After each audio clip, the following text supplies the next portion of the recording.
An elementary school teacher out of Wisconsin has just been arrested for allegedly making out with an 11-year-old student, and the apparent messages between the two shed even more light on this disturbing situation. We sit down with renowned predator catcher Chris Hansen. Welcome to Sidebar, presented by Law and Crime. I'm Jesse Weber. All right, 11 years old is crazy. I don't even know if some men have hit puberty by, or some boys have hit puberty by 11 years old. Second off, you know what I think about sometimes? These are, some of the women that some of you guys have tried to talk to that have not given you the time of day, but behind, the world's back, they're sleeping with underage children. That's incredible. Madison Bergman, a 24-year-old elementary school teacher out of Wisconsin, has been accused of making out with her 11-year-old student. 5th grade, Rivercrest Elementary School. Let's take a second to process that for just, think about it. Crazy. Because she has now been arrested and charged with 1 count of first-degree child sexual assault with a child under the age of 13. Oh, and here's the kicker. She was supposed to be married to her longtime boyfriend this July. Now, the way this was all uncovered was that the boy's parents allegedly overheard him talking to Bergman on... What's crazy to me is that every time these ladies are either married or they're married and they have kids. Every single time. It's like, without a fail, I haven't seen not one of them be single. So, what's the deal? Are you just greedy, or... Because I'm trying to... You have a grown man at home, but you're dealing with a child that hasn't even developed yet. And when I think about it, like 11 years old, I don't even think you have... Most men or most boys don't even have like serious muscle definition by 11 years old, unless you're just like genetically gifted. You haven't even hit the gym yet. Like, what? Okay.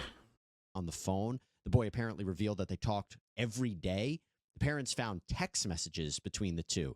So the father reportedly went to the school with printouts of these text exchanges, and the conversations apparently reveal that there were several encounters between this teacher and student during lunch periods or after school. But there's more, because police discovered more details through the messages and also handwritten notes between the two, where Bergman allegedly admitted to how much she enjoyed being intimate with the boy, namely him touching her and then making out. It's pretty disgusting, to say the least. What? All right. This lady here is off the chain, man. Honestly, I don't... So, most of these people are living a double life, from what I understand. I've come to understand, like, it's almost the same as, how they be like, oh, there's somebody who unalive 12 people, but if you see the interviews, the neighbors are like, he seems so normal. Excuse me, or she seems so normal. I think the reason for that is, like, most of these people are living a double life. They're not really being true to themselves in any capacity. And I think that they have to have a higher degree of screening, because this right here, this specific situation where women are taking advantage of young boys, has gotten extremely out of control. It's not like even... It's kind of getting to be a normal thing, unfortunately. And that's not good. It's like people hear about these stories every day now. In one of the notes, Bergman allegedly wrote, quote, "One of my cousins is in the 5th grade, and I can't imagine a man talking to her how we talk. I know we have a special relationship, and I do love you more than anyone in the world, but I have to be the adult here and stop." One alleged text exchange, the victim said, quote, "Ha ha ha, bro, I just want to make out with you." The teacher is accused of replying with, "I do too, like all the time." She also claims that she was obsessed with this boy in one of these messages. Oh boy, let's talk about this with renowned predator catcher Chris Hansen, host of Takedown on True Blue. Tell me exactly what happened. I came into my room, and my husband, I think he died. I think he's on the floor. I mean, I know he's on the floor. I think he's dead. Man, It she sounds sounds like a suspect. 911 call from a loving wife who claimed she just found her husband dead on their bedroom floor. No, Robert, no, babe, no, please don't do this to me. No. But even though publicly Nah, these something about newlyweds her appeared voice to be in the ain't- honeymoon phase, ain't it. police now say this death was a murder. And what we found even more shocking, Very even though police believable. seem suspicious of this third grade teacher's story from the very beginning, her school tells us she continued to teach children until just this month, 5 years later, when she was arrested for murder. We're on the case presented by Law and Crime. I'm Chris Stewart. Man, it's crazy you can be living with somebody for short time, long time, and they plotting on you to the point where they try to off you, or they not try, but they succeed at offing you in the house. That's wild, man. You could go anywhere else. You could. Why off the man? It had to be a motive. He must have had money or something. Let's see what they talking about. Police in New Mexico just made the arrest of a woman in connection to the death of her husband in 2020. And even though at the time she played the role, allegedly, of the mourning wife who found her husband dead on the floor and didn't know what happened, police seem suspicious of her story from the very beginning. This is Heather Fernandez Hofer. She's a third grade teacher at McCormick Elementary. It's a public school in Farmington, New Mexico. According to Facebook, on September 5th, 2020, she married Robert Hofer. Here's a picture of the two on their wedding day. They got hitched at the local VFW. Robert served in the Navy for 9 years after high school. He went on to work on nuclear submarines, went on to graduate man. college in 2012, and appears It to sound most like he was recently definitely doing have his worked as thing a in life. computer technician at the local library in Farmington. This couple seemed to really be in love. Robert wrote on social media, quote, "I married the most compassionate and kind woman I have ever met today. Truly a lovely and caring woman. I also gained a grandson and 3 amazing stepsons. I am a very happy man." And Heather made sure to comment with a sticker that said, "Love you." But then came a 911 call on November 29th, 2020, not even 3 months after the day they said, "I do." Yo, 3 months. She couldn't take being around a man for 3 months. I don't. I almost have a feeling that she must have been like a, what they call them. I don't know what they call them in Mexico. I know around here they call them like setup chick, like a chick who pulls setups. Cause it don't. 3 months is crazy. For you to get tired of somebody that you claim you love in 3 months to the point where you cannot see them still living on the planet, that's a whole lot of being tired of somebody is all I can say. 911, what is the address of your emergency? Tell me exactly what happened. I came into my room and my husband, I think he died. I think he's on the floor. I mean, I know he's on the floor. I think he's dead. Something about her Come on, voice, I would have wake knew He's immediately. cold. He's cold. Heather called 911 around 5:30 in the morning, claiming she made a horrifying discovery in her house. Robert was dead on the floor. Do you think he's beyond any help? Yeah, I do. I do. Come on, babe, wake up, babe. My partner Babe, wake is up. sending someone to assist you. Please let Honey, me wake She ain't leave even- everything as you found it. She ain't even crying. I'm going to stay on the line with you until they get there, okay? He's dead. He's dead. Babe, wake up, babe, What is- wake up. I need y'all to understand how evil of a woman this is. Like, I know a lot of people think that women are just like sunshine and rainbows. You know, she's little. She's not going to do nothing to me. I need you to understand how evil of a woman this is. She committed the act of unaliving him, probably waited a good 5-10 minutes, and then got on the phone with her local police department and continued to tell lies to these people and have to act a certain way in order to make it look believable, to the point where she wasn't discovered for 4 years or 5 years. until after. First of all, I don't understand that. Because what about blood samples? What about hair follicles? What about gloves? I mean, like, what about fingerprints? I mean, not gloves.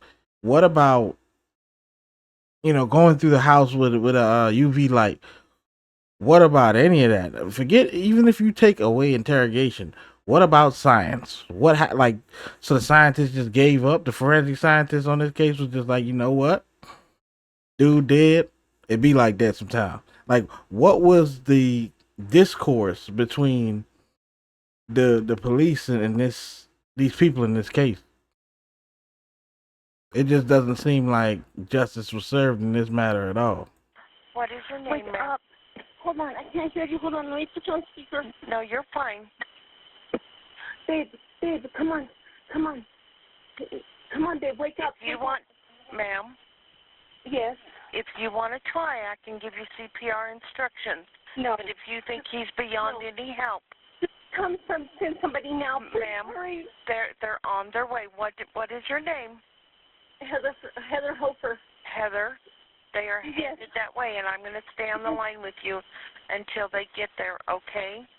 Okay. You might have picked up on this in listening to that. Between the cries of "Babe, wake up" by Heather, the dispatcher asks if she thinks her husband is beyond needing help, if he's dead, to which she directly says yes. And then she's asked if she wants to try CPR, and Heather says no. This is one of the first suspicious parts of Heather's story. The dispatcher then starts asking about I was what might suspicious have before happened. that. Has he been sick? Well, he injured himself When was this? this evening. How did he injure himself? He got mad. Babe, come on, babe, wake up, babe. How did wake up. he injure himself? He cut himself. How did he cut himself? Listen to me. Babe, wake up, honey. Please wake up, honey. Please wake up. You can't do this to me. Heather, Yeah, I don't know, bro. Heather, I would have been if you super think he's suspect. gone and there's no help, I need for you to walk out of that room and leave him alone, especially if you think this is going to be Are you telling me this is a suicide now? I don't know. Okay. All right. What stood out to me there is the change in tone, the crying for her husband to be okay, mixed in with very direct responses about the Man, narrative you of look what in these she people's says eyes. happened. She claimed that Robert got injured. He cut himself with a knife and then got mad. And she knows specifics to the story, but only reveals so much. Don't do this to me. Stop. Oh. Oh. Oh. Oh, sorry. Heather, they're This just goes to show there's some evil, evil, evil people walking around, man. This lady could have not married this man. This lady, I'm assuming she married for stability. That's the only thing that makes sense in this situation. And maybe the guy had like a hefty life insurance policy. Obviously, he was ex-military. They said that he was doing some type of nuclear science. Maybe he had business ventures and stuff like that under his name. That in the event that he passed, they would go to her, something of that nature. Because I still don't see the motive in this situation. I mean, I'm not an investigator, but I still don't see the motive. coming. They're coming as fast as they can. I know it seems like it's a really long time, but they are coming.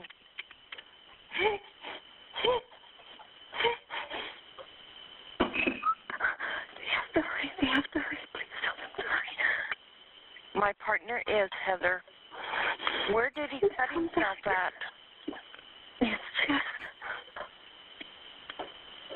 Did he do that before he went to sleep or after you went to sleep? Before he went to sleep. And did you know he had done that? I didn't think we had that.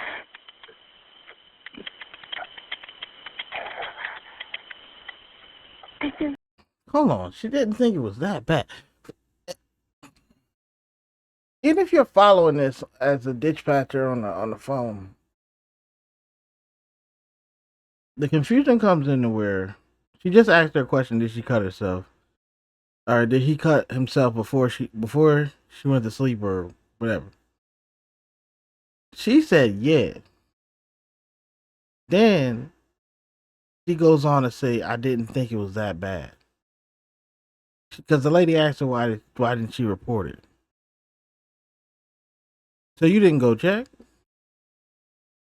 How did you know he cut himself? Did he yell? Like what exactly happened? And then it's like when it comes to stabbing, right? They when they do these crime analysis, they always do all different sides of the room and all that stuff. They show the trajectory of the bullet coming from here, and they do all the math that's included in that. Don't give me the line. I don't know about all that stuff. At the end of the day, they're gonna know immediately that the knife was not in the man's hand and he was stabbing himself. They're gonna know that the way that the knife went in was more so somebody stabbing him. So I don't know how she figured she would get away with this.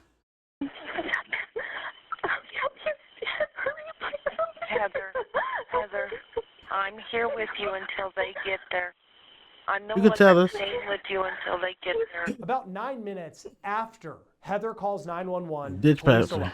For as emotional and as heartbreaking as this phone call was, a Dispatcher wife who sound like he just tired lost of her husband, nonsense. police found Heather's story to be inconsistent from the beginning, according to the arrest affidavit that we have. Detectives say as soon as they started talking to Heather about her story, it changed from what she told the dispatcher in that phone call you just heard. You might remember she said on that 911 call that Robert injured himself with a knife the night before. But to police officers just a short time later in person, she reportedly said she didn't know how Robert died and suggested that he could have cut himself with a razor or maybe he overdosed on pills. She then said he had cut himself with a steak knife. Heather then allegedly tells officers that the night before, she and Robert were in their computer room. Robert asked Heather to warm up a pie as he played video games. Detectives write that Heather suggested that Robert may have stabbed himself while she was in the kitchen and she wasn't looking. Heather claimed that Robert didn't complain when he ate the pie, but only when they went to bed later he talked about some pain in his chest. She said she then cleaned Robert's body before they went to sleep, but she went to sleep in another room on a couch. Not only was Heather allegedly unsure of the time that she noticed her husband's injuries, she said she didn't think they were that bad because she didn't think his wounds were, quote,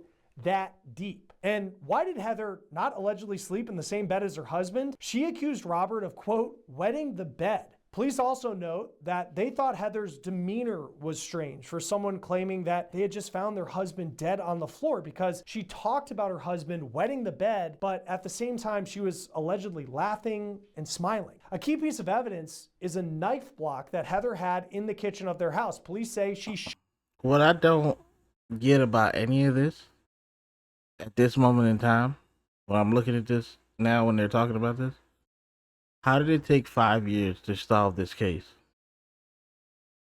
I'm not a trained detective. It would have took me 5 minutes. 5 minutes. Straight to jail she gone. And I'm not playing. As soon as I would have heard that the tone was off in the 911 call, I would have been suspect from that point on. Then just asking the questions and listening to her answers, yeah, she is going to handcuffs. There ain't no bail. Listen, the flight risk ain't no bail. She was going to fold eventually. That's crazy. 5 years? They let her be on the street? That's crazy. showed them that all of the steak knives were there. Police found it suspicious that Robert would stab himself with a steak knife, then return it to the knife block in the kitchen, all while his wife was preparing him that pie and that she wouldn't notice. It's another major red flag allegedly in this story. Police also... She wasn't old enough to crawl or speak, but according to investigators, she could feel pain. 4-month-old Ayani Soders never had a chance. Police say her tiny body endured weeks of brutal abuse, broken bones, healing fractures, and ultimately a blow she could not survive.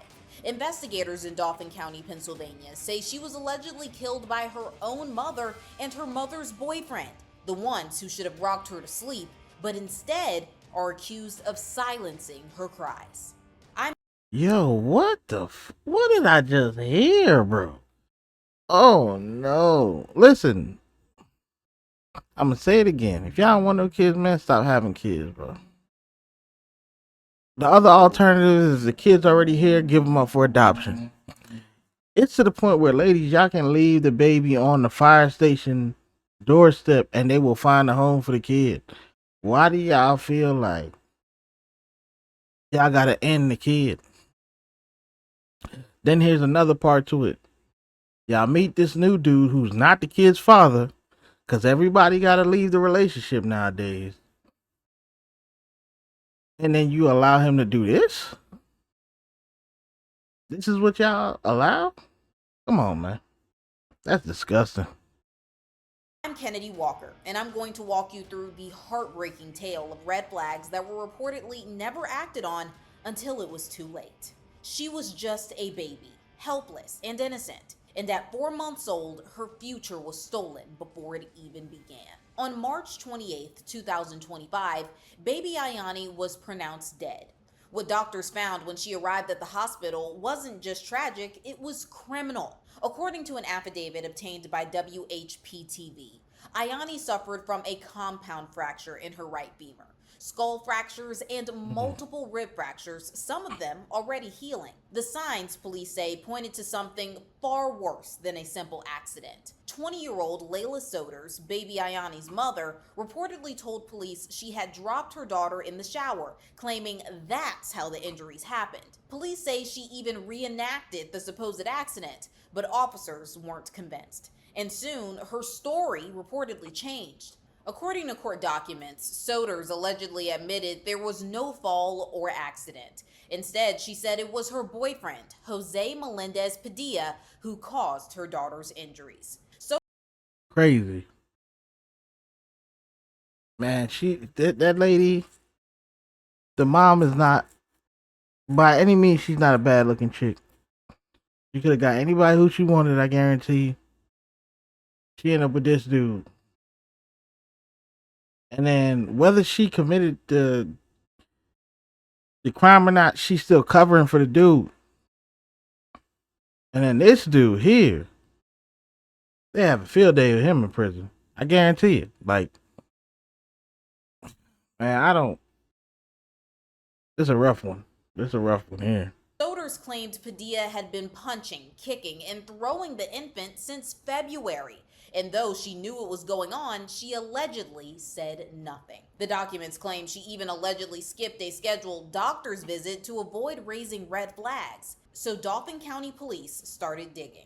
According to investigators, Jose Melendez Padilla allowed them to go through his phone. What they found, they say, was a disturbing look inside the mind of a man who reportedly never wanted that baby to begin with. One message allegedly read, quote, "I hate seeing her every day. I don't want her in our lives." In another message, Melendez Padilla is said to have texted, quote, "I hate that you felt her for 8 months, a life that is not ours. I would love to love her, but I swear I can't." Court records claim he even suggested Soders give Ayani up for adoption, but she didn't. Instead, police say So even the piece of crap dude who did the crime had some level of logic when it came to the, I can't even call it logic. He had some level of, I don't know, discernment, I guess, before he went off the handle.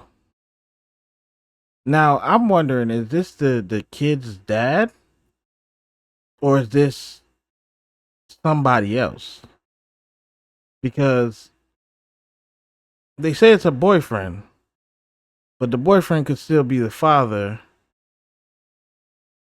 But I don't know, because they're not mentioning the father.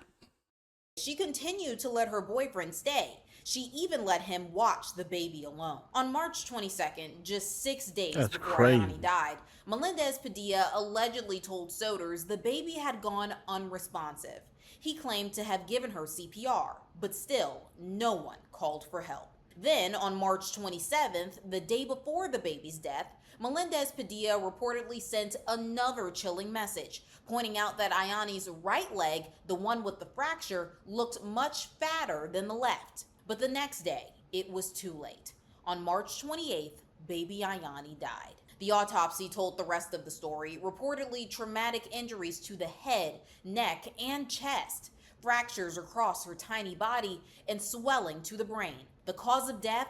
Homicide. Both Melendez Padilla and Soders have been charged with the infant's death. Melendez Padilla was charged with first-degree murder.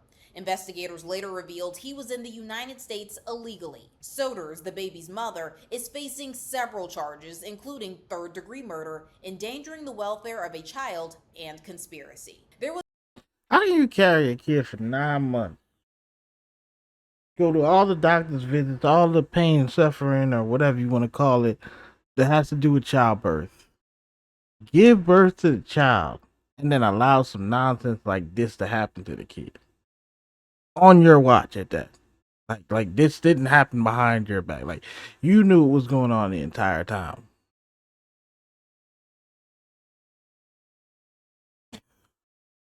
Man, look. Some evil people out here, that's all I can say. There was a candlelit vigil and balloon release for Ayani, a little girl who never had a chance. A tragedy that police say could have been stopped, but wasn't. I want to thank This is going to be the end of the video, y'all. I greatly appreciate all those who watched the video. Thank you for your presence. Thank you for your time. You could be anywhere else, but you're here with me. Don't forget to like, comment, share, subscribe. Hit the notification bell. Click all. That way you can get all my notifications. Link will be in the bio for these videos. Also, join the Discord. The link is in the bio. And you guys have a great day, and I'll see you guys next time. Thanks for watching.